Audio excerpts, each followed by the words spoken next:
दोस्तों, आप सब कैसे हैं? आई होप कि अच्छे होंगे। आज हम पढ़ाने वाले क्लास 10th का मैथ का चैप्टर नंबर 1 एनसीईआरटी बुक से। एनसीईआरटी भी होगी और प्लस अदर क्वेश्चन भी होंगे। तो आज जो हम पढ़ाने वाले हैं वास्तविक संख्याएं हैं। आइए देखते हैं। अध्याय 1 वास्तविक संख्या है, रियल नंबर। आखिर रियल नंबर कहते किसे हैं? रियल नंबर होता क्या है? आइए देखते हैं। परिमेय और अपरिमेय संख्याओं के समुच्चय को वास्तविक संख्या कहते हैं, रियल नंबर कहते हैं। कहा जा रहा है परिमेय और अपरिमेय संख्याओं के समुच्चय को वास्तविक संख्या कहते हैं। यहाँ पे एक शब्द आया है कि समुच्चय। समुच्चय मतलब होता क्या है? समुच्चय मतलब संग्रह, समूह। तो यहाँ पे है कि परिमेय और अपरिमेय संख्याओं के समुच्चय को मतलब संग्रह को। ठीक है, तो मतलब वास्तविक संख्या में क्या आएगा? परिमेय भी संख्याएं आएंगी और अपरिमेय भी संख्या आएंगी। आइए चार्ट के माध्यम से देखते हैं। वास्तविक संख्या है जिसमें परिमेय संख्याएं भी हैं और अपरिमेय संख्या है। यह है परिमेय, यह है अपरिमेय। अब परिमेय संख्याओं के अंदर क्या क्या आता है? पूर्णांक संख्याएं आती हैं और भिन्न आता है। अब देखिए पूर्णांक संख्याओं के अंदर क्या क्या आता है? शून्य आता है, धन संख्या आती है, ऋण संख्याएं आती है। आगे परिमेय संख्या किसे कहते हैं? अपरिमेय संख्या किसे कहते हैं? और प्राकृतिक पूर्णांक पूर्ण संख्या के बारे में आपको जानना है तो पहले से हमने एक वीडियो बनाया है, आपको जाके देख लेना चाहिए। वो वीडियो पूरा ही डिटेल में है। आइए देखते हैं यहाँ पे। तो यहाँ पे भी बता दे रहे हैं कि परिमेय संख्या है वह संख्या होती है जिन्हें हम p बाई क्यू के रूप में लिखा जा सके और जहां p q पूर्णांक हो, q नॉट इक्वल टू 0। वही उसका अपोजिट अपरिमेय संख्या में जिसे p बाई क्यू के रूप में नहीं लिखा जा सकता। तो यहाँ पे हो गया अपरिमेय, जैसे √2, √3, पाई 1/√3। और यहाँ पे क्या है? परिमेय संख्या है, प्लस माइनस, धनात्मक, ऋणात्मक, भिन्न में भी होगा और शून्य भी एक परिमेय संख्या ही है। यही पूर्णांक के अंदर देखिए, पूर्णांक के अंदर जो है शून्य आ गया, धन परिमेय संख्या आ गया और ऋण संख्याएं भी आ गई। और भिन्न और परिमेय संख्या के बीच अंतर बहुत से लोग नहीं जानते हैं, तो आज बता दे रहे हैं हम। जो परिमेय संख्याएं होती हैं वो धनात्मक और ऋणात्मक दोनों हो सकती हैं, लेकिन जो भिन्न होता है ना वो सदैव धनात्मक होता है। धनात्मक परिमेय संख्या भिन्न होती है। क्या होती है? धनात्मक परिमेय संख्या भिन्न होती है। अंकगणित की आधारभूत परिमेय। अंकगणित की आधारभूत परिमेय होता क्या है? आइए देखते हैं।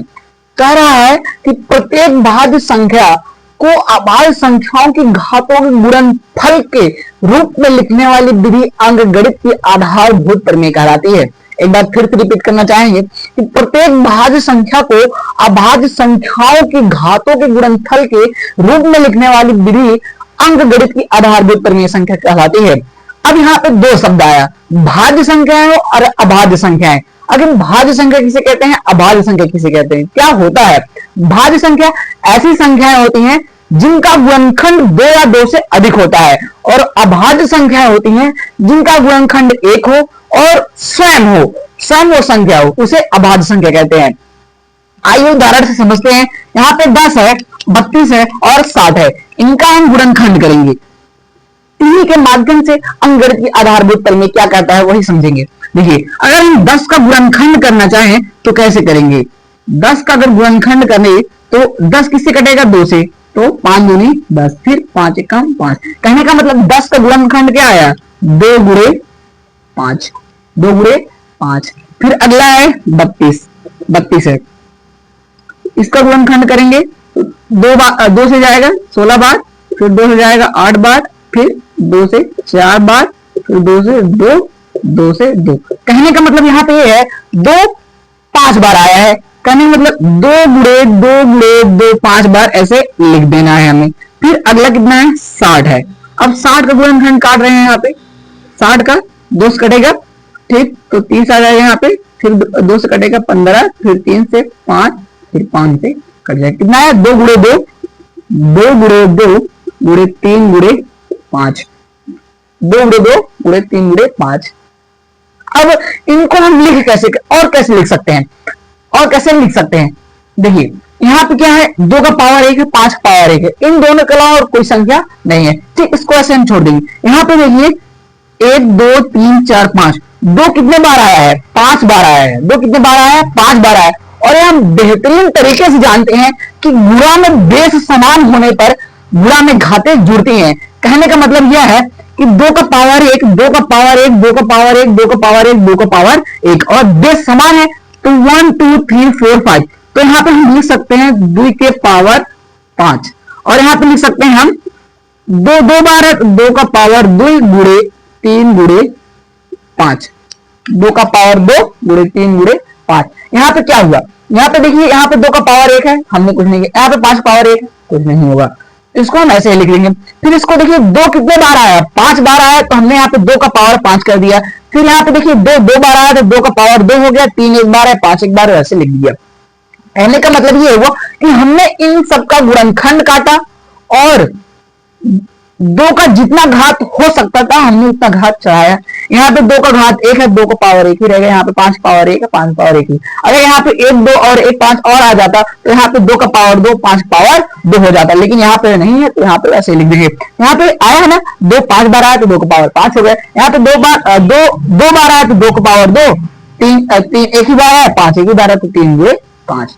तो यही कह रहा है कि भाज्य संख्या को, क्या भाज्य संख्या को अभाज्य संख्याओं के घातों के गुणनफल को हम क्या कहते हैं, अंकगणित की आधारभूत प्रमेय। ये सब 2 5 2 3 5 ये सब अभाज्य संख्या है, तो मतलब भाज्य संख्या को हमने अभाज्य संख्या के रूप में व्यक्त किया, गुणनखंड किया, उसके बाद उनके पावर के रूप में लिख देना है, क्या कहलाता है, अंकगणित की। बहुत से स्टूडेंट यहां नहीं समझ पाते हैं कि अंकगणित के आधारभूत प्रमेय आखिर इसका प्रयोग होता कहां है। आइए देखते हैं, यहाँ पे लिखा गया है नोट में कि अंकगणित के आधारभूत प्रमेय के प्रयोग से आपकी दी हुई 2 या 2 से अधिक संख्याओं का HCF और LCM ज्ञात कर सकते हैं। मतलब अंकगणित का जो प्रयोग होता है, उपयोग होता है, वो HCF और LCM निकालने के लिए होता है। कब होता है, जब 2 संख्याएं दी हो या 2 से अधिक संख्याएं दी हो। 2 संख्याओं के लिए भी लागू होता है और 2 से अधिक संख्याओं के भी लिए लागू होता है। इनके माध्यम से हम HCF और LCM निकाल सकते हैं। अब हम देखेंगे LCM और HCF निकालने की अभाज्य गुणनखंड विधि। यहाँ पे पहला नियम क्या कह रहा है कि सर्वप्रथम दी हुई संख्याओं का अभाज्य गुणनखंड कीजिए। कहने का मतलब जो संख्या दी होगी उसका हमें क्या करना पड़ेगा, अभाज्य गुणनखंड करना पड़ेगा। सबसे पहले यही नियम है। फिर दूसरा कह रहा है कि 2 या 2 से अधिक संख्याओं का HCF। कहने का मतलब 2 संख्या हो या 2 से अधिक संख्या का, हमें HCF निकालना है तो क्या करना पड़ेगा, तो सबसे पहले हमें संख्या का अभाज्य गुणनखंड करना पड़ेगा। उसके बाद 2 संख्या हो या 3 संख्या हो, उन संख्याओं का जब अभाज्य गुणनखंड करेंगे और जो संख्या मतलब जो अभाज्य संख्या कॉमन होगी वही क्या होगी, वही HCF होगी।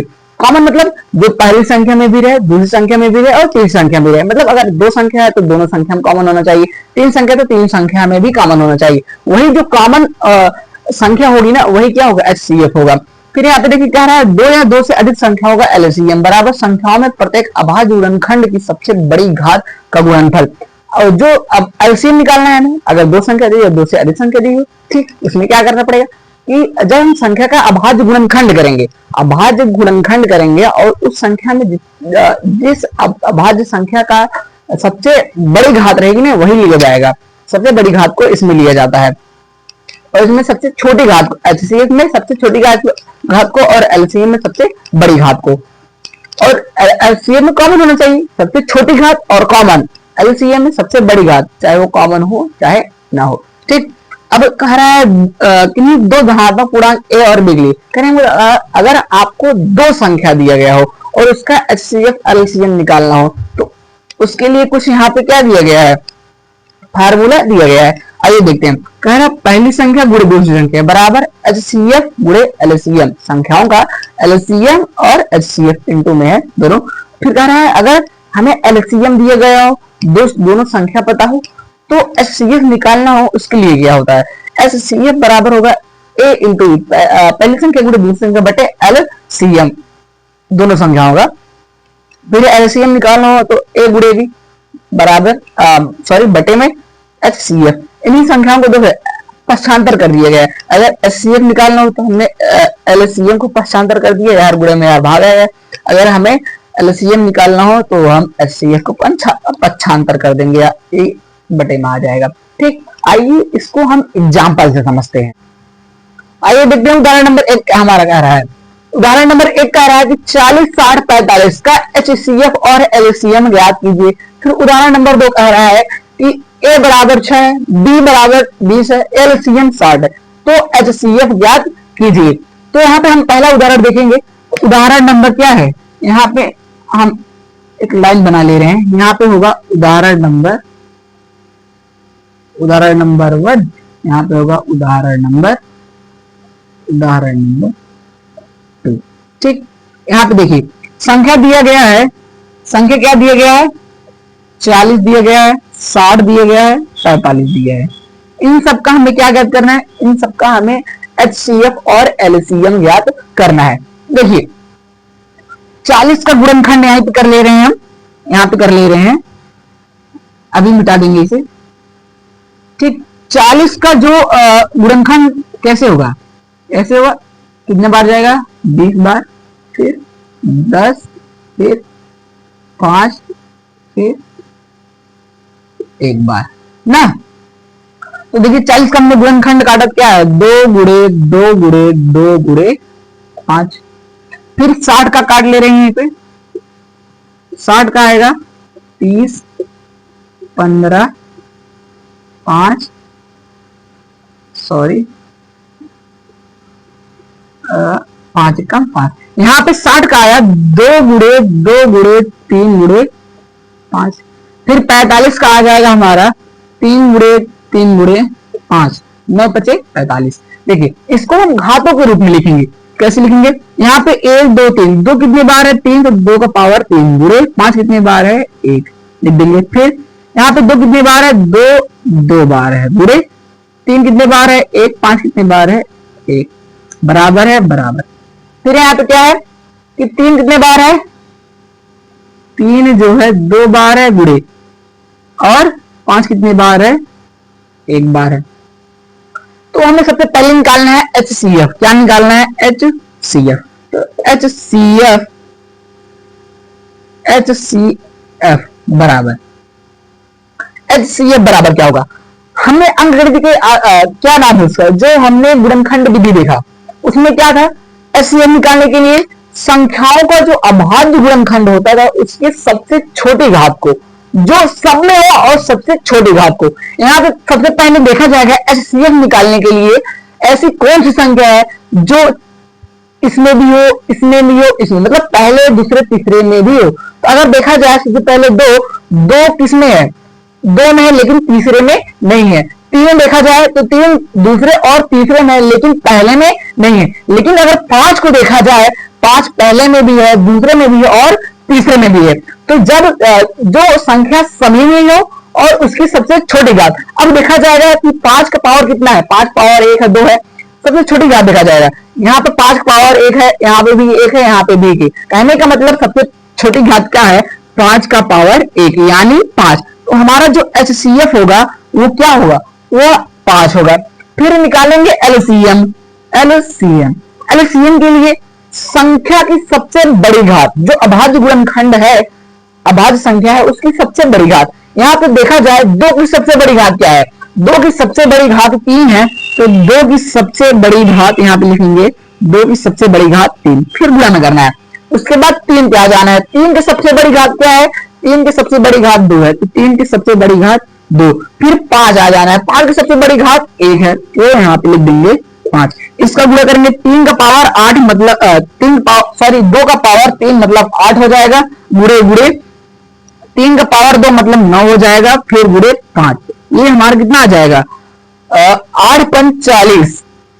तो यहाँ हमारा आ जाएगा 9 गुणे 40 बराबर 360। हमारा क्या आ जाएगा 360, हमारा इसका LCM आ जाएगा। आइए तो यहाँ पे देखिए A बराबर कितना दिया है, A बराबर 6, B बराबर 20 और क्या दिया है LCM कितना दिया गया है 60। क्या करना, फाइंड करना है, HCF ज्ञात करना है। तो हमने अभी बताया कि A गुणे B बराबर होता है LCM गुणे HCF। हमें क्या निकालना है, HCF निकालना है। तो HCF को हम क्या HCF निकालना है, तो LCM को क्या कर देंगे, पक्षांतर कर देंगे। हमारा HCF निकालेंगे तो क्या है, HCF बराबर A गुणे B बटे LCM A कामा B।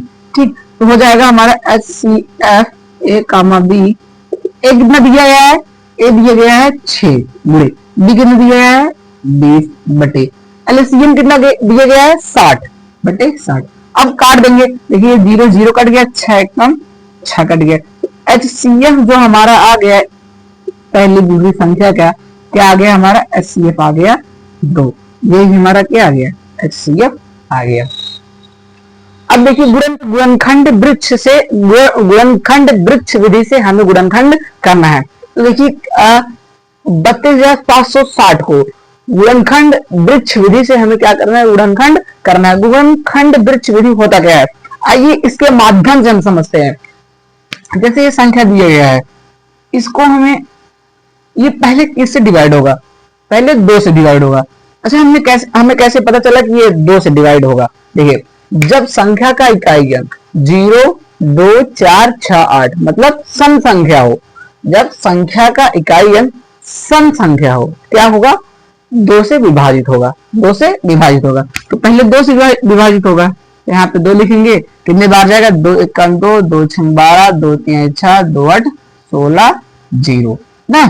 अब फिर ये 2 से विभाजित होगा, फिर 2 से विभाजित कितने बार जाएगा, 8 2 16 8 कम 8 और 2 9 18 0। फिर 2 से कटेगा, कितने बार जाएगा, 4 फिर 0 फिर 9 फिर 5 फिर कितने बार जाएगा, फिर देखिए अब 5 है, लास्ट में इकाई अंक क्या है, 5 है। जब लास्ट में इकाई अंक 5 हो जाए तो वो 3 से काटता है तो 5 से काटता है। तो देखिए 3 से काटने के लिए क्या नियम है कि संख्या के अंकों को जोड़ लेते हैं। तो यहाँ पे देखिए 4 9 13 5 18 और जब योगफल 3 से डिवाइड होगा तो 3 से संख्या कटेगी। 18 और 18 को 3 से डिवाइड करेंगे, कितना आ जाएगा 36 18, तो मतलब 3 से डिवाइड हो रहा है तो ये 3 से संख्या कटेगा। 3 से काटेंगे कितना, 3 1 कम 3 3 3 9 3 6 18 3 5 15। अब ये संख्या क्या 3 से डिवाइड हो रहा है, यहाँ भी 5 है तो 3 1 4 10 5 15 मतलब 5 3 15, 3 से डिवाइड हो रहा है, फिर 3 से काटेंगे, यहाँ पे 3 होगा, यहाँ पे 3 4 12 3 5 15 3 5 15। अब ये संख्या फिर आपके पास आ रहा है, फिर 3 से डिवाइड हो रहा है नहीं, तो 5 4 9 5 14, ठीक, तो 3 से डिवाइड नहीं हो रहा तो इससे डिवाइड होगा। अब 5 से डिवाइड होगा, 5 से डिवाइड होगा कितने बार जाएगा, 5 9 45 5 1 5, फिर ये कितने डिवाइड होगा, ये 7 से होगा, 13 7 91। अब जो अभाज्य संख्या है ना, अभाज्य संख्या क्या है, जो खुद से कटता है और 1 से कटता है, वो अभाज्य संख्या होता है, उसको हम बॉक्सिंग कर लेंगे, ऐसे ऐसे ऐसे इसको बॉक्सिंग कर लेंगे, ठीक है। अब उसके बाद जो संख्या बॉक्स में हमने किया है वो एक अभाज्य संख्या है, क्या है, अभाज्य संख्या है, तो वही क्या हो जाएगा, उसका गुणनखंड, उस संख्या का गुणनखंड हो जाएगा। यहाँ पे क्या है 32,760 बराबर, इसका गुणनखंड क्या हो जाएगा, 2 गुणे 2 गुणे 2 गुणे 3 गुणे 3 गुणे 5 गुणे 7 गुणे 13। तो देखिए यहाँ पे 2 3 बार है तो 2 गुणे 2 गुणे 2 और 3 2 बार है तो 3 गुणे 3, 5 1 बार है, 7 1 बार है, 13 1 बार है। यही होता है गुणनखंड वृक्ष विधि, इसी को कहते हैं गुणनखंड वृक्ष विधि। अब हम जो है एग्जाम्पल समझेंगे, जो बुक का एग्जाम्पल होगा, उदाहरण होगा, उसको हम, एग्जाम्पल नंबर हमारा 1 है। क्वेश्चन क्या कह रहा है संख्याओं 6 और 20 के अभाज्य गुणनखंड विधि से एचसीएफ और एलसीएम ज्ञात कीजिए। अभाज्य गुणनखंड विधि से हमें क्या करना है, 6 और 20 के एलसीएम और एचसीएफ ज्ञात करना है। आइए देखते हैं, सॉल्व करते हैं, इसे हल करते हैं। देखिए संख्या क्या है 6, आप यहाँ 6 लिख लीजिए, फिर 20 है, यहाँ 20 लिख लीजिए, बराबर बराबर। अगर हम 6 का अभाज्य गुणनखंड करेंगे तो क्या आएगा, यहाँ पे देखिए 6 का ना 2 3 6 3 1 कम 3, फिर 20 के यहाँ पे करेंगे तो 20 का क्या हो जाएगा 10 फिर 5 फिर 5, ठीक, 1। अब देखिए 6 का गुणनखंड क्या है 2 गुणे 3 और 20 का गुणनखंड क्या है 2 गुणे 2 गुणे 5। इसको हम तो घातों के रूप में नहीं व्यक्त कर सकते, इसको हम कर सकते हैं। तो इसको हम क्या लिख सकते हैं, 2 का पावर 2 गुणे 5। हमने कर लिया। ठीक, अब क्या निकालना है, हमें निकालना है HCF। HCF क्या होता था, हमने बताया नियम में ही कि दोनों संख्याओं में जो कॉमन हो और जो कॉमन हो उसकी सबसे छोटी घात। क्या है, सबसे छोटी घात। जैसे देखिए, अगर हम दोनों संख्या में कॉमन देखें, देखिए यहाँ पे 2 है, यहाँ पे भी 2 है, यहाँ पे 3 है, यहाँ पे 3 नहीं, यहाँ पे 5 लेकिन यहाँ पे 5 नहीं है। तो कॉमन क्या हो रहा है, कॉमन 2 हो रहा है। और 2 की सबसे छोटी घात क्या है, पहले कितनी घात है यहाँ पे देखिए, 2 का पावर 1 यहाँ पे और 2 का पावर यहाँ पे 2 है। तो 2 का पावर 2 बढ़ेगा कि 2 का पावर 2 बढ़ा है, छोटा कौन हुआ, तो 2 का पावर 1 छोटा हुआ यहाँ पे। तो हमें क्या लेना है, सबसे छोटी घात लेना है। तो 2 का पावर 1 कहने का मतलब यहाँ पे 2 क्या हो जाएगा, 2 आ जाएगा HCF। क्योंकि 2 क्या है, सब कॉमन लेना था और सबसे छोटी घात। कॉमन 2 तो कॉमन है, लेकिन 2 का सबसे छोटा घात क्या है, 1 है। तो यहाँ पे क्या आ जाएगा, 2 हमारा HCF आ गया। LCM, अब LCM में देखिए, LCM में क्या होता था कि संख्या की सबसे बड़ी घात लेना है। तो देखिए 2 है, 2 की सबसे बड़ी घात क्या है, 2 का पावर 2 गुणे 3, 3 की सबसे बड़ी घात 1 है, तो 3 का पावर 1 हो गया। 5 की सबसे बड़ी घात गुणे 5 की पावर भी 1 है। ठीक, एक का मतलब वही संख्या होगा, तो पावर 3 पावर 1 5 पावर 1 लगाने से कोई फायदा नहीं, तो हमने ऐसे ही लिख दिया। अब इसको देखिए गुणा कर लेते हैं। तो 2 का पावर 2 मतलब 4 गुणे 3 गुणे 5 कितना जाएगा, 12 पचे 60। 60 हमारा क्या आ जाएगा, 60 हमारा LCM आ जाएगा। आइए आइए देखते हैं दूसरे एग्जाम्पल क्या आ रहा है। यहाँ पे कह रहा है संख्याओं 6, 72 और 120 के अभाज्य गुणनखंड विधि से HCF और LCM ज्ञात कीजिए। फिर वही नियम लगेगा, 6 लेकिन वहां पे 2 संख्या था, यहाँ पे अब 3 संख्या आ गई है। ठीक, क्या है, 6 है, 72 है और 120 है। ठीक, इन सबका क्या करना है, पहले अभाज्य गुणनखंड। अभाज्य गुणनखंड कैसे करना है, यहीं पे हमने 6 का अभी काटा था, तो 2 गुणे 3, 6 का नहीं काटेंगे। इसके बाद क्या है, 72, इसको काटेंगे 2 से, कितनी बार जाएगा, 3 6, फिर 2 से काटेंगे 1 8, फिर 9 बार, फिर 9 किससे कटेगा, 3 से। ठीक, अब 120 को काटेंगे, कितना आएगा, 120 किससे कटेगा, 2 से, कितना आएगा, 60, फिर 2 से 30, फिर 2 से 15, फिर 3 से 5, फिर 5 से 1 ना। हमने देखिए यहाँ पे 72 काट लिए, 120 काट लिए। अब फिर 72 का क्या होगा, कितने बार, 2 2 2 मतलब 3 बार है, तो कितने बार है, 3 बार है, और 3 कितने बार है, 2 बार है।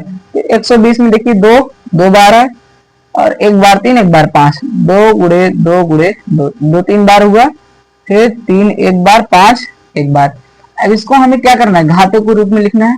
तो यहाँ पे पावर, इसका पावर 1 इसका भी पावर 1, इसको हम ऐसे ही लिख देंगे। ठीक, अब यहाँ पे 2 3 बार है, 2 2 3 बार है और 3 2 बार है, इसको हम लिख सकते हैं 2 का पावर 3 गुणे 3 का पावर 2।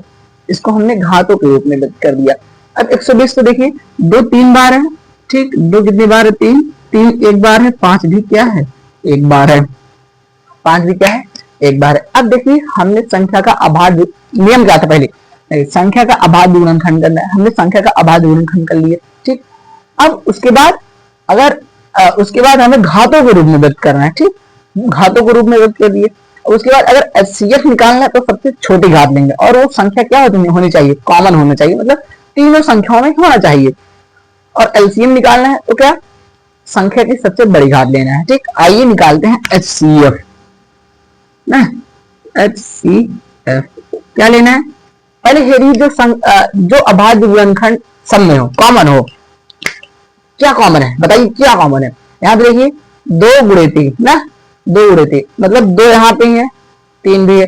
अब देखिए 2 क्या इसमें भी है, इसमें भी है, देखिए 2 इसमें है, इसमें भी है, इसमें भी है, और 3 देखिए इसमें भी है, इसमें भी है और इसमें भी है ना। अब कॉमन मिल गया क्या, 2 और 3 कॉमन मिल गया। अब हमें घात को देखना है, सबसे छोटी घात, 2 की सबसे छोटी घात क्या है। यहाँ पे देखिए 2 का पावर 3 है, यहाँ पे भी 2 का पावर 3 है, लेकिन 2 का पावर यहाँ पे क्या है, 1 है। तो 2 का पावर कॉमन, दो पहले बात कॉमन, और सबसे छोटी घात क्या हुआ, 2 का पावर 1। फिर अगला कॉमन क्या है, अगला 3 कॉमन है, 3 कॉमन। अब 3 की सबसे छोटी घात, क्योंकि हम एचसीएफ निकाल रहे हैं, तो यहाँ पे देखिए 3 का पावर 1 है, 3 का पावर 2 है, यहाँ पे भी 3 का पावर 1, तो सबसे छोटे घात क्या हुआ, 3 का पावर 1। तो 2 का पावर 1 गुणे 3 पावर 1, मतलब 2 गुणे 3 कितना आ जाएगा, एचसीएफ बराबर कितना आ जाएगा, 6 हमारा क्या आ जाएगा, एचसीएफ। अब निकालना है एलसीएम। क्या निकालना है, एलसीएम। एलसीएम के लिए की संख्या का सबसे बड़ी घात लेना है। तो यहाँ पे 2 का सबसे बड़ी घात क्या है, 2 की सबसे बड़ी घात 3 है, गुणे 3 की सबसे बड़ी घात क्या है, 2 है, 3 की सबसे बड़ी घात 2 है, और 5 की सबसे बड़ी घात क्या है, 5 की सबसे बड़ी घात 1 है। तो यहाँ पे 2 का पावर 3 8 हो जाएगा, यहाँ पे 3 का पावर 2 9 हो जाएगा, गुणे 5, 8 पंच 40, 8 पंच 40 गुणे 9 बराबर 360 हमारा क्या आ जाएगा, 360 हमारा संख्या का एलसीएम आ जाएगा। बहुत ही आसान है, बस आपको कॉन्सेप्ट समझना है। कॉन्सेप्ट अगर आप समझ गए तो सवाल लगाने में कोई भी दिक्कत नहीं होगी। आइए देखते हैं कि एग्जाम्पल नंबर 3 क्या कह रहा है। देखिए कह रहा है अभाज्य गुणनखंड विधि द्वारा 96 और 404 का एचसीएफ ज्ञात कीजिए और फिर इनका एलसीएम ज्ञात कीजिए। हमें इनकी दो संख्या दिए गए 96 और 404, इनका एचसीएफ ज्ञात करना है और उसके बाद क्या ज्ञात करना है, एलसीएम ज्ञात करना है। देखिए ये जो क्वेश्चन है ना पूछा गया है बोर्ड एग्जाम में 2021 में एचजी सेट में और 2022 में एवी सेट में पूछा गया। मतलब ये क्वेश्चन जो है इंपॉर्टेंट, इसको ध्यान से देखिएगा और समझिएगा। यहाँ पे देखिए, यहाँ पे दो संख्या दिया गया है, क्या दिया गया है, 96 दिया गया है, 404 दिया गया है। इसका क्या करना है, गुणनखंड करके हमें एचसीएफ और एलसीएम ज्ञात करना है। तो इसका गुणनखंड कैसे करेंगे, 96 2 से कटेगा तो 48 बार जाएगा, फिर 2 से कटेगा 24 बार जाएगा, फिर 2 से कटेगा 12, फिर 2 से 6 बार, फिर 2 से 3 बार, फिर 3 एक कम 3 ना। अब 4 तो 4 को काटना है, किसमें कटेगा, 2 से कटेगा, 2 दूनी 4 0, 2 दूनी 4, फिर 2 से 2 कम 2 0, 2 कम 2, इसके बाद ये नहीं कटेगा, फिर 101 से डायरेक्ट कट जाएगा 101 ना। हमने संख्या का अभाज्य गुणनखंड कर लिया। अब यहाँ पे लिखना है, देखिए 96 क्या है कि 2 कितने बार है, 2 5 बार है, 3 1 बार है, तो 2 गुणे 2 गुणे 2 गुणे 2 गुणे 2 गुणे 3 ना। अब इसका इसमें 2 बार है, 101 1 बार है। अब इसको हम घातों के रूप में व्यक्त करेंगे तो देखिए 1 2 3 4 5, 2 कितने बार है 5, 2 का पावर 5 गुणे 3 ना। इस 2 बार, इसमें 2 कितना है, 2 बार है, गुणे 101 1 बार है। अब इसमें हमें क्या क्या करना है, एचसीएफ क्या क्या करना है, सबसे पहले एचसीएफ। तो देखिए एचसीएफ बराबर, एचसीएफ बराबर हमने बताया कि जो दोनों में हो, दो कॉमन हो, पहले संख्या में भी हो दूसरी संख्या में भी हो। इसका गुणनखंड करने पर 2 का पावर 5 गुणे 3 आया, इसका गुणनखंड करने पर 2 का पावर 2 गुणे 101 आया।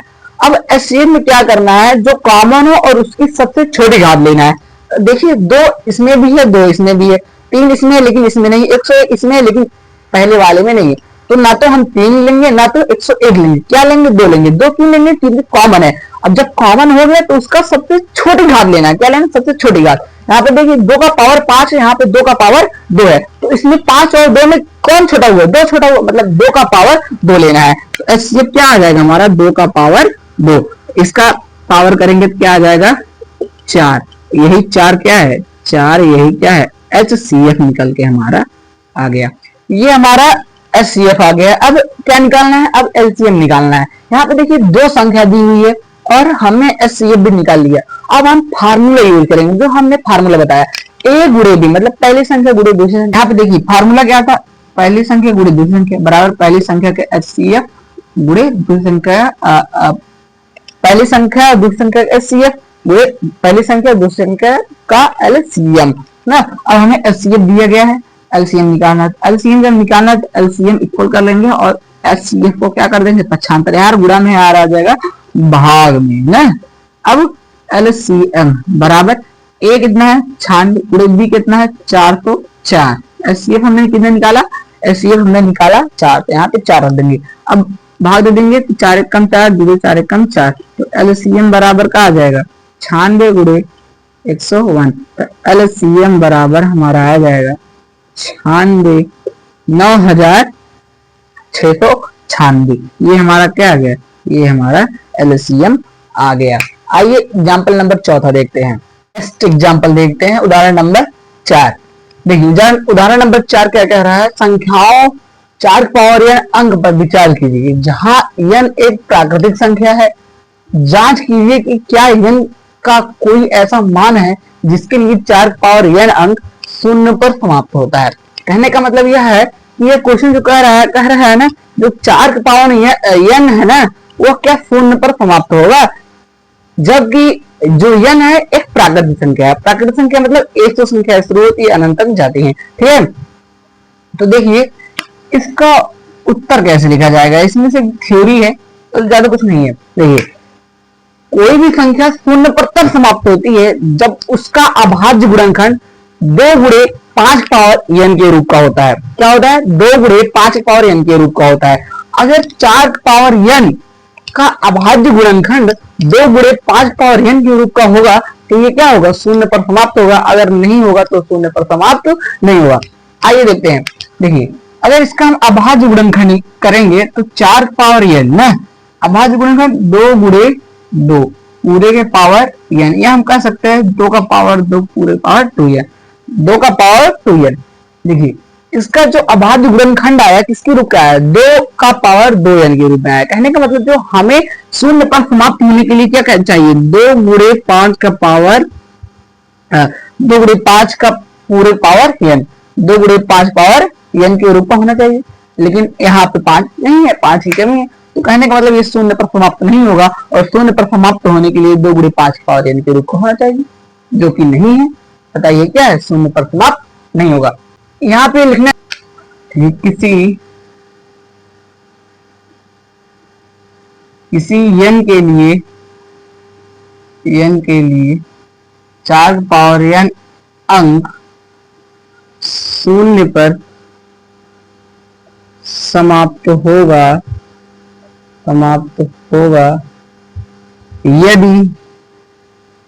यदि 4 पावर n का अभाज्य गुणनखंड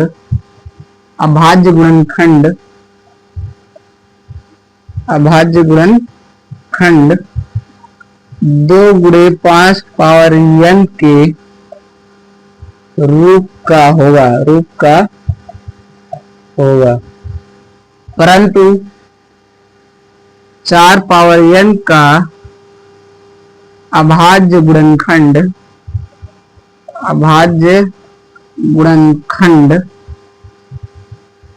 2 का पावर 2 के रूप का है। या ऐसे लिख लो कि 2 गुणे 2 का पावर n बराबर 2 पावर 2n के रूप का है, जिसमें 5 नहीं आया है। अब लिख लीजिए, अतः 4 पावर n अंक शून्य पर समाप्त नहीं होगा। आइए नेक्स्ट एग्जांपल देखते हैं। एग्जांपल नंबर 5 क्या कह रहा है, कि 65 और 117 के HCF को 65 या -117 के रूप का लिखा गया है। यंग का मान ज्ञात कीजिए तथा दोनों संख्याओं का एलसीएम भी ज्ञात कीजिए। यहाँ पे देखिए 2 संख्या दिया गया है, 65 है और 117 है ना। हल 2 संख्या दिया गया है, क्या दिया गया है, 65 दिया गया है और 117 दिया गया है। दोनों का HCF 65 यंग -117 के रूप का लिखा गया है। ठीक, फिर कह रहा है यंग का मान ज्ञात कीजिए और दोनों का एलसीएम ज्ञात कीजिए। देखिए ये क्या लिखा है, HCF का इसके रूप का लिखा गया है, 65 -117 के रूप का लिखा गया है। तो सबसे पहले हमें इसका अभाज्य गुणनखंड करना है और HCF ज्ञात कर लेना है। क्योंकि ये HCF के ही रूप का दिया गया है, HCF हम फाइंड करेंगे। ठीक, यहाँ पे अगर 65 का गुणनखंड काटेंगे कितना आएगा, 13 पचे 65 है ना, तो 5 गुणे 13, 13 पचे 65, फिर 117, इसका गुणनखंड काटेंगे 3 गुणे 3 गुणे 13, इसको पावर के रूप में बनाएंगे, ये सिंगल है ये भी सिंगल, तो ऐसे होगा, और ये हो जाएगा 3 की पावर 2 गुणे 13, 3 की पावर 2 गुणे 13। अब याद करना है क्या, HCF बराबर क्या होता है, ये जो संख्या दोनों में भी हो और उसकी सबसे छोटी घात।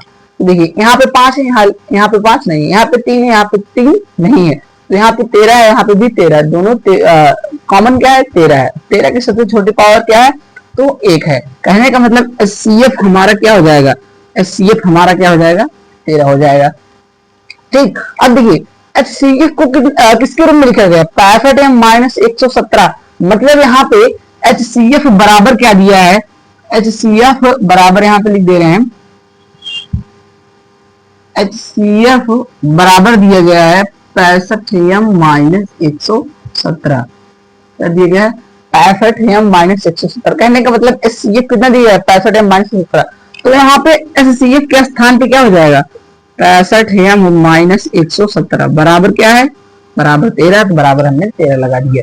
ठीक, अब देखिए यहाँ पे 117 माइनस इधर जाएगा प्लस हो जाएगा, जब इसको पक्षांतर करेंगे तो क्या हो जाएगा प्लस हो जाएगा 117। अब 65m बराबर क्या हो गया, जोड़ देंगे इसको क्या जाएगा 130, तो m बराबर क्या आ जाएगा 130 बटे 65, m बराबर क्या आ गया, m बराबर 2 आ गया है ना, m का मान हमने ज्ञात कर लिया, m बराबर 2। अब क्या निकालना है, अब निकालना है LCM। HCF तो हमने निकाल लिया, 13 आगे उसका मान धर दिया HCF का, तो m का मान निकालना था, हमने m का मान निकाल लिया, कितना आया 2। और फिर हमें LCM याद करना है दोनों संख्याओं का। अब हमने पढ़ा है एक सूत्र कि पहली संख्या गुणे दूसरी संख्या बराबर LCM गुणे HCF, पहली और दूसरी संख्या का LCM, पहली और दूसरी संख्या का HCF ना। यहाँ पे देखिए ए कितना दिया गया है, ए दिया गया है 65, यहाँ पे हमने लिखा 65 गुणे बी कितना दिया गया है 117 बराबर बराबर हमें क्या ज्ञात करना है LCM, हमें क्या दिया गया है HCF हमने निकाला, कितना निकाला है 13। अब LCM ज्ञात करना है, तो LCM बराबर होगा 65 गुणे 117 बटे 13 ना। अब कट जाएगा 13 कम 13, 13 पचे 65, ये आ जाएगा 7 पचे 35 के 5 हासिल लगा 3, 5 3 8, 5 1 5, LCM बराबर हो जाएगा 585। ये रहा हमारा आंसर। आई होप कि आप लोगों को समझ में आ रहा होगा बहुत ही बेहतरीन तरीके से। अब नेक्स्ट एग्जांपल देखिए, एग्जांपल नंबर 6 क्या कह रहा है, आइए देखते हैं। कह रहा है कि HCF 99 कामा 153 बराबर 9। कहने का मतलब ये ए का मान दिया गया या बी का मान दिया गया। कहने का मतलब है ए और बी का HCF क्या है 9 है, तो हमें ए और बी का क्या याद करना है LCM याद करना है। तो हल सबसे पहले क्या लिखेंगे कि ए बराबर क्या दिया गया है 99, बी बराबर क्या दिया गया 153। अब देखिए HCF भी दिया गया है, HCF क्या दिया गया है 9 दिया गया है, दोनों संख्याओं का HCF दिया गया है 9 दिया गया। अब हमने फार्मूला अच्छे तरीके से पता है कि ए गुणे बी बराबर होता है LCM गुणे HCF। तो ए कितना है 99, बी कितना है 153 बराबर LCM निकालना है, HCF कितना दिया गया है तो 9 दिया गया है। अब इसको LCM बराबर क्या कर देंगे 99 गुणे 153 बटे 9, ये कट जाएगा हो जाएगा 11। अब LCM बराबर हो जाएगा तो 3 5 3 8 5 3 8 5 1 6 और 1 1683, ये आपका क्या हो जाएगा LCM हो जाएगा। आइए नेक्स्ट एग्जांपल देखते हैं। आइए देखते हैं कि एग्जांपल नंबर 7 क्या कह रहा है। कह रहा है कि निम्नलिखित गुणनखंड वृक्ष को पूर्ण कीजिए और x y z का मान याद कीजिए। ये दिया गया है कि गुणनखंड है कुछ जिसमें x है y है z है, इसका इन सब का क्या करना है मान याद करना है। तो जिस प्रकार से हमने गुणनखंड वृक्ष बताया था उसी प्रकार से ये भी सॉल्व होगा और x y z का मान निकल आएगा। तो हल देखिए यहाँ पे एक संख्या दी होती थी, अगर वो संख्या 2 से विभाजित होता था, 2 यहाँ लिखते थे, जितने बार जाता था उसको यहाँ लिखा जाता था ना। तो कहने का मतलब यह है इस संख्या का गुणनखंड होता था। ठीक, तो क्या होगा, x बराबर क्या होगा, 2 गुणे x बराबर क्या होगा, 2 गुणे y ना। क्योंकि अगर हम इसका और इसका गुणा कर देंगे, दोनों का गुणा कर देंगे, हमें x पता चल जाएगा। ठीक, क्योंकि हमने इसी का गुणनखंड ये दोनों काटा था, अगर इन दोनों को गुणा करेंगे तो यही आएगा। ठीक, मान लीजिए 15 है ना, एग्जाम्पल में मान लीजिए 15 है, अगर इसका हम गुणनखंड काटेंगे क्या आएगा, 3 5, क्या आएगा 3 और 5, गुणनखंड 3 5 15 ना। अब देखिए इसका 15 गुणनखंड काटा, 3 आया 5 आया, अगर इन दोनों का हम गुणा कर देंगे फिर से क्या आ जाएगा, 15 आ जाएगा। वैसे इसी प्रकार से ये भी है, x का गुणनखंड 2 है और y है, 2 है और y है, अगर इन दोनों को हम गुणा कर देंगे हमें x की वैल्यू पता चल जाएगी। ठीक, इसी प्रकार से है। अब आइए देखते हैं y का ना, अब y का भी उसी प्रकार से होगा, तो y बराबर क्या होगा, y बराबर होगा 3 गुणे 1855 ना, 3 गुणे 1855, क्योंकि y का गुणनखंड क्या है, 3 गुणे 1855 है। अगर इन दोनों को गुणा कर देंगे हमें क्या पता चल जाएगा, y पता चल जाएगा। देखिए y बराबर क्या निकल के आएगा, 5 3 15 5 हासिल लगा 1, 5 3 15 16 हासिल लगा 1, 8 14 25 5 हासिल लगा 2 और 3 कम 3 2 5। एक बार फिर गुणा कर लेते हैं, तो 5 3 15 5 हासिल लगा 1, 5 3 15 16 हासिल लगा 1, 8 24 1 25 5 हासिल लगा 2 3 2 5। y का मान निकल के आया 5565। अब y का मान रख दे रहे हैं, इसको मान लेते हैं समीकरण 1, y का मान समीकरण 1 में रखने पर क्या आ जाएगा, x बराबर 2 गुणे कितना, y मान कितना है 5565। अब गुणा कर देंगे क्या आ जाएगा, 5 दूनी 10 जीरो हासिल लगा 1, 6 दूनी 12 3 हासिल लगा 1, 5 दूनी 10 1 11 1 हासिल लगा 1, 5 दूनी 10 1 11। ये आ गया हमारा x का मान। अब हमें क्या निकालना है, z का मान निकालना है। z देखिए इस संख्या का गुणनखंड है 7 गुणे z, कहने का मतलब यह है इस संख्या का गुणनखंड है 7 गुणे z, तो इसका गुणनखंड हमने क्या काटा, 7 गुणे z। अब हमें z का मान निकालना, ये गुणा में यहाँ रह जाएगा, पक्षांतर हो जाएगा, z बराबर हो जाएगा 371/7, कट जाएगा 7 बचे 35, 7 अतिरिक्त 21। जो z का मान होगा ना, जो z का मान होगा वो क्या आ जाएगा हमारा, z बराबर 53। ये हुआ हमारा आंसर। आई होप बहुत अच्छे तरीके से आपको समझ में आ रहा होगा। आइए देखते हैं नेक्स्ट एग्जाम्पल नंबर 8 क्या कह रहा है। कह रहा है कि एक प्रातःकालीन सैर के समय 3 व्यक्ति एक साथ किसी स्थान से चलना प्रारंभ करते हैं, तो उनके कदमों की माप क्रमशः 40 सेंटीमीटर 42 सेंटीमीटर और 45 सेंटीमीटर है।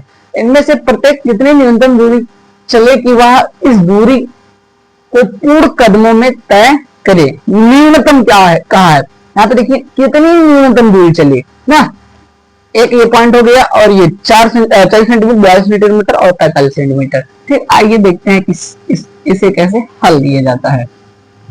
देखिए 3 व्यक्तियों के कदमों की माप क्या दिया गया है, देखिए यहाँ पे 3 व्यक्तियों तीनों व्यक्तियों के कदमों की माप, के कदमों की माप क्रमशः 40 सेंटीमीटर 42 सेंटीमीटर 45 सेंटीमीटर है ना। अब देखिए यहाँ पे कहा कितनी न्यूनतम दूरी, और न्यूनतम दूरी के लिए हमेशा किसकी क्या निकाला जाएगा, हमेशा एलसीएम निकाला जाएगा, और अधिकतम के लिए एचसीएफ। तो न्यूनतम दूरी के लिए एलसीएम निकाला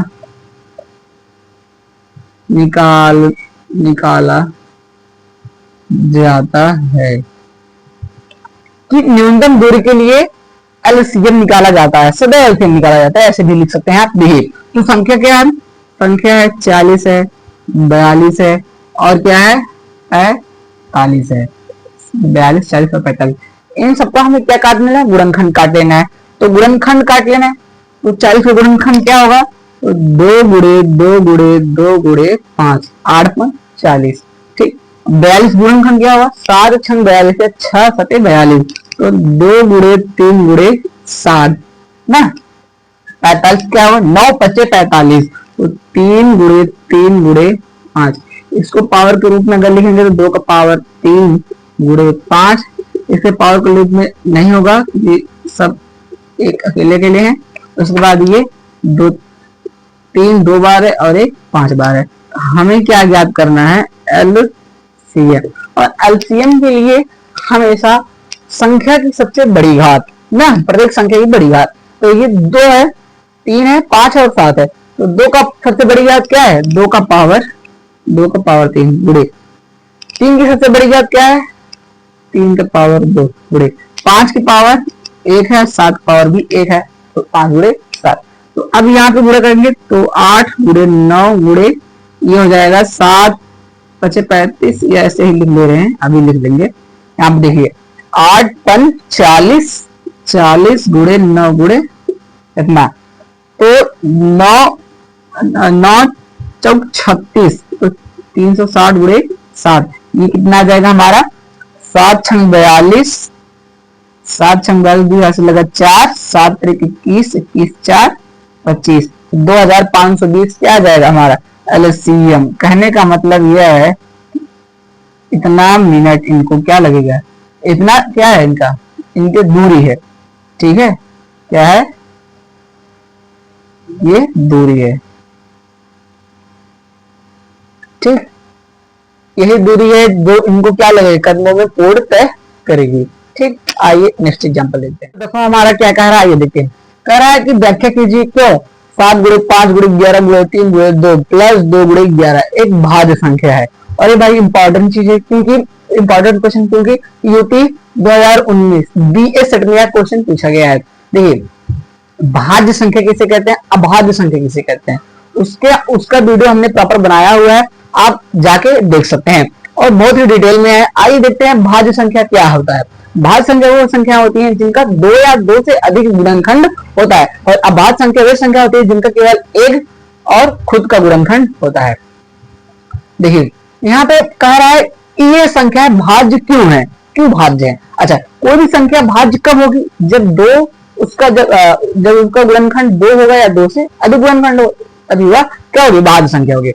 तो देखिए इसमें कुछ करना है नहीं ना, बहुत ही आसान है, चुटकी में सवाल लगेगा। क्या है, 17 गुणे 5 गुणे 11 गुणे 3 गुणे 2 प्लस 2 गुणे 11। यहाँ पे देखिए 2 यहाँ पे भी है, 2 यहाँ पे भी है, 11 यहाँ पे भी, 11 यहाँ पे भी है, यहाँ पे क्या लिखा प्लस हो गया, तो यहाँ पे 2 गुणे 11 क्या हो जाएगा, 2 गुणे 11 क्या हो जाएगा, कॉमन हो जाएगा। ब्रैकेट में क्या बचेगा, 17 गुणे 5, हमने 11 यहाँ से कॉमन ले लिया, 2 भी कॉमन ले लिया, क्या बचेगा 3, प्लस यहाँ पे क्या होगा 1 होगा। फिर दोनों गुणा कर देंगे तो 22, ये क्या हो जाएगा गुणा होके 17 5 85 गुणे 3 प्लस 1, फिर 22 गुणा होगा 5 3 15, 5 हासिल लगाए 8 3 24 25 प्लस 1, तो 2 गुणे इसको जोड़ देंगे 256। देखिए 22 गुणे 256 ना, उसके बाद जो संख्या आएगी ना उसका क्या है, 22 गुणे 256 क्या है, गुणनखंड है, क्या है, एक गुणनखंड है। अगर इनका भी गुणनखंड करेंगे तो हो सकता है और बढ़ा जाए। तो मतलब इससे निष्कर्ष क्या निकलता है, इसके निष्कर्ष निकलता है अगर इन दोनों संख्याओं को हम गुणा करेंगे, जो संख्या हमें प्राप्त होगा उसका जो अभाज्य गुणनखंड होगा ना वो 2 होगा, वह 2 से क्या होगा, 2 से अधिक होगा। और जब भी संख्या का गुणनखंड 2 से अधिक होता है तो क्या होता है, वो एक भाज्य संख्या होता है। तो कहने का मतलब ये क्या है, एक भाज्य संख्या है। यहाँ पे लिख दीजिए यह एक भाज्य संख्या है, यह एक भाज्य संख्या है, क्योंकि इसका अभाज्य गुणनखंड, क्योंकि इसका अभाज्य गुणनखंड 2 से अधिक है। इसलिए क्या है, एक भाज्य संख्या है। आइए नेक्स्ट एग्जांपल देखते हैं, यहाँ क्या कह रहा है। कह रहा है कि निम्नलिखित में से कौन सा सहअभाज्य संख्याओं का एक युग्म है। सहअभाज्य संख्या के कैसे हैं। सहअभाज्य संख्या ऐसी संख्या जिनका क्या हो, एचसीएफ क्या हो, एक हो। ऐसी संख्या जिनका एचसीएफ क्या हो, एक हो। उभयनिष्ठ जो गुणनखंड होता है क्या होना चाहिए, एक होना चाहिए। यहाँ पे देखिए दिया गया है पहला 14 और 35। अगर इसका हम गुणनखंड काटे क्या आएगा, 2 गुणे 7। 35 का गुणनखंड काटे तो 5 7 35। अगर इसका हम बात करें एचसीएफ क्या होगा, हमने कहा सहअभाज्य संख्याओं के लिए एचसीएफ क्या होता है, एक होता है। तो इसका एचसीएफ कितना आया, एचसीएफ कितना आया, जो दोनों में है वही क्या होता है, एचसीएफ होता है। ठीक, तो इसका एचसीएफ क्या आ गया, 7 आ गया। अब यहाँ पे देखिए 18 और 35, इसका गुणनखंड काटेंगे तो 6 त्रिक 18, 2 गुणे 3 गुणे 3, और इसका क्या नाम है, गुणनखंड काटेंगे तो 5 गुणे 7, 7 बचे 35। ठीक, अगर इसमें एचसीएफ निकालने के लिए कॉमन चीज देखते हैं, तो देखिए कॉमन चीज देखते हैं, इसमें क्या है, 2 है, इसमें नहीं है। इसमें क्या है, 5 है, सॉरी इसमें 3 है लेकिन इसमें 3 नहीं है। इसमें 5 लेकिन इसमें 5 नहीं है। 7 इसमें लेकिन 7 इसमें नहीं है। तो जब कुछ भी कॉमन ना हो ना, जब कुछ भी कॉमन नहीं होता है तो उसका जो कॉमन होता है वो एक होता है। जब संख्याओं में कुछ भी कॉमन ना हो, जैसे यहाँ पे 2 है, यहाँ पे 2 नहीं, यहाँ पे 3 है लेकिन यहाँ पे 3 नहीं, यहाँ पे 5 लेकिन यहाँ पे 5 नहीं, यहाँ पे 7 लेकिन यहाँ पे 7 नहीं। कहने का मतलब दोनों संख्याओं में कुछ भी कॉमन नहीं है। जब ऐसा कंडीशन आता है कि दोनों संख्याओं में कुछ भी कॉमन नहीं है, तो वहां पे क्या कॉमन होता है, एक कॉमन होता है। क्या कॉमन होता है, एक कॉमन होता है। तो कहने का मतलब है एक इसमें भी होगा, एक इसमें भी होगा, तो जो इसका एचसीएफ होगा क्या होगा, एक होगा। तो यही हमारा क्या है, यही हमारा एक सहअभाज्य संख्याओं का एक युग्म है। आइए 2 बचा है वो भी देख लेते हैं। क्या है, 31 है और 93 है। इसका गुणनखंड काटेंगे तो 31 ही होगा, इसका गुणनखंड काटेंगे 3 गुणे 31 होगा। इसका एचसीएफ क्या हो जाएगा, इसका एचसीएफ हो जाएगा 31। ठीक, फिर अगला बचा है 32 और 62 का। इसको गुणनखंड काटेंगे 2 गुणे 31 ना, नहीं सॉरी 16 गुणे 32। इसका गुणनखंड काटेंगे तो ये आएगा 2 गुणे 2 गुणे 2, मतलब 2 5 बार गुणा होगा। फिर 62 का गुणनखंड काटेंगे 2 गुणे 31 ना, 31 दूनी 62। इसका जो एचसीएफ हो जाएगा क्या हो जाएगा, इसका एचसीएफ क्या हो जाएगा, 2 हो जाएगा। तो यहाँ पे एक चीज दिखाई दे रहा होगा कि आपको कि एचसीएफ यहाँ 7 आया है, यहाँ पे 2 आया है, यहाँ पे क्या है और यहाँ पे 1 आया है। और हमने क्या बताया कि सहअभाज्य संख्या के लिए क्या कंडीशन है कि दोनों, या अगर 2 संख्या हो तो दो संख्याओं का एचसीएफ क्या होना चाहिए, 1 होना चाहिए। अगर 3 संख्या तो 3 संख्या का एचसीएफ क्या होना चाहिए, 1 होना चाहिए। एक कब होता है, जब दोनों संख्या या तीनों संख्या, अगर 3 संख्या दी है तो 3 संख्या, जब दोनों संख्याओं में कुछ भी कॉमन ना हो तो क्या कॉमन होता है, एक कॉमन होता है। एक इसका एचसीएफ कहने का मतलब यह है कि जो दूसरा ऑप्शन है 18 और 35 एक सहअभाज्य संख्या है। आपको कुछ होमवर्क दिया जा रहा है, उसको जो है अब यहीं पे जो हमारा एग्जाम्पल हो रहा है ना, यहीं पे खत्म हो जा रहा है। और एक होमवर्क लीजिए, 15, 18 और 24 का एलसीएम ज्ञात करो ना। होमवर्क 15, 18, 24 का एलसीएम ज्ञात करना है और कमेंट में बताना है, कमेंट में बताना है कि इसका एचसीएफ क्या होगा। और हमारा वीडियो कैसा लगा आप जरूर बताइएगा, वो भी कमेंट में। और अपने दोस्तों को थोड़ा शेयर कीजिए, लाइक सब्सक्राइब करना ना भूलिएगा। तब तक के लिए धन्यवाद, मिलता है नेक्स्ट वीडियो में।